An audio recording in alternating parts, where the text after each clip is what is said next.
আমরা গত 19 সালে দেখেছি এই বাংলাদেশে সমস্ত যখন লকডাউনে সবাই ঘরে বসে থাকলেন তখন একমাত্র চিকিৎসকরাই তারা মানুষকে সেবা দিলেন।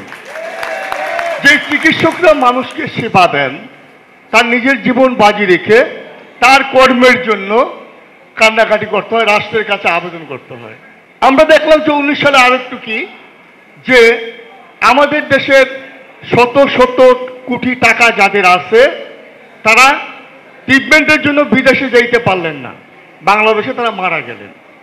তারপরেও আমাদের রাষ্ট্রের চিন্তার পরিবর্তন আসলেন না যে বাংলাদেশে কিভাবে অনেক অনেক চিকিৎসা প্রতিষ্ঠান করা যায়, হাসপাতাল নির্মাণ করা যায়।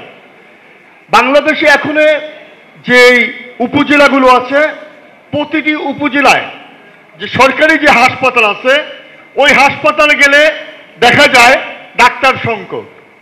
প্রতিটি ইউনিয়ন পরিষদে একটি করে স্বাস্থ্যকেন্দ্র আছে, সরকারি হাসপাতাল আছে যেখানে তালা খোলার লোক নাই। এই সরকারের কাছে বাংলাদেশের মানুষ অনেক আশাবাদী, অনেক কিছু আশা করে।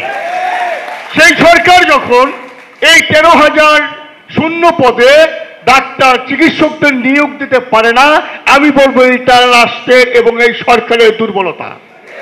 অবশ্যই সরকারের ব্যবস্থা নিতে হবে।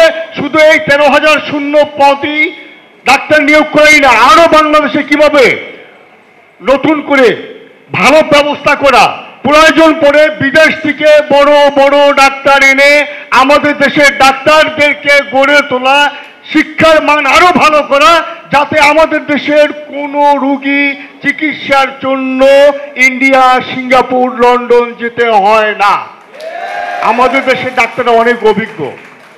আমরা দেখি কিছুদিন পূর্বে আমি দেখলাম মিডিয়ার কল্যাণে একজন বাবা, তার গলায় একটা টনসিল হয়েছে, সেই টনসিল বিদেশে পর্যন্ত চিকিৎসা করার সাহস পান নাই, অপারেশনের সাহস পান নাই। বাংলাদেশের একজন ডক্টর দায়িত্ব নিয়ে এসে চিকিৎসা করলেন, সেই রোগী সুস্থ হলেন। তাহলে আমাদের দেশের ডাক্তাররা অবশ্যই অবশ্যই অনেক বেশি অভিজ্ঞ। আমাদের দেশের লেখাপড়ার মান অবশ্যই ভালো।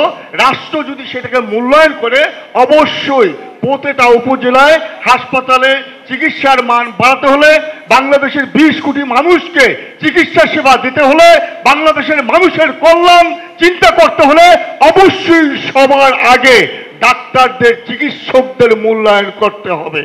আমরা গণসংহতি আন্দোলন থেকে পরিষ্কার এই রাষ্ট্রকে বলতে চাই, আপনারা যত দ্রুত সম্ভব এটা ব্যবস্থা নিন।